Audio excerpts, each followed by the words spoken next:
Coach, opening day goes back to your childhood, doesn't it? Opening day is something special no matter what sport you play or coach. Well, it really is. I mean, you do a lot of work in the off season, go through all the OTAs, training camp, preseason games to finally get to these 16 regular season games. And of course, the first one is always special. And then this year, because we're on the road in a division game, makes it doubly special. Every game in the NFL is critical, but the fact that it is a division game and you only get so many of these to affect your division race directly, does that make it even extra crucial? Yeah, it really counts as almost two. If you could get a road win within the division in the first game, it's almost like getting 2 wins because of the fact that it is a division game, and we'll sure approach it that way. I'm sure Atlanta will too. But our guys are excited. We're ready to go against somebody else and have it count for real. And the fact is, you can be as prepared as you can to the best of your ability. You're just not going to know, though, until it all takes place. Where is this team, you think, heading into its work week now for week 1 of the season based on all the preparation?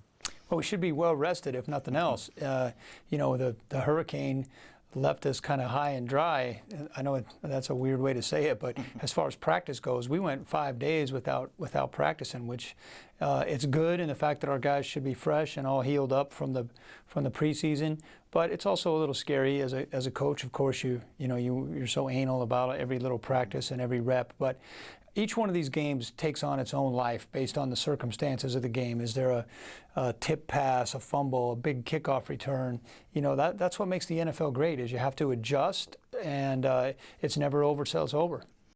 You know, bringing in Coach Smith to lead the defense, and based on what we've seen in the preseason, and obviously not game planning, right? But how excited are you to see this pass rush and see this thing really click in a real game? Well, very excited. I know we all are. You know, I know our defensive players, just when you talk to them, they're very excited to go out there and turn it loose in a real game. But talking about it and doing it are two different things. Atlanta has some tremendous skill players. They've improved themselves on the O-line by bringing in Alex Mack as a new center and a former Pro Bowl center. So we've got our hands full on defense because Atlanta's a very explosive offense, and they started very fast on offense last year.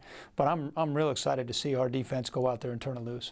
And 1 year ago, you're taking Jameis into his first game, and it was a day to forget, really, but kind of a day that began a great growth process for him. 1 year later, this is a different guy, it seems to me, a complete leader, different scenario. Well, that's evidenced by the fact that Jameis was voted a captain for the season by our team. And as you said, Dan, that first game last year, just as a team, that was a game to forget. And, I don't think we'll play anything like that this year. I think our guys will come out with their ears pinned back and ready to get after it. One last question for you.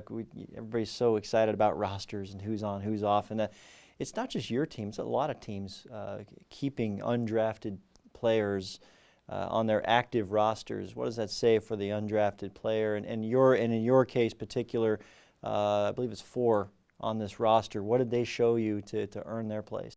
Well, I think, first of all, it says a lot about our GM, Jason Light. And, you're always preaching to the players about compete, and the best players will play regardless of where they were drafted or where they were on the depth chart. And sometimes that can just be coach speak to get your guys to play harder.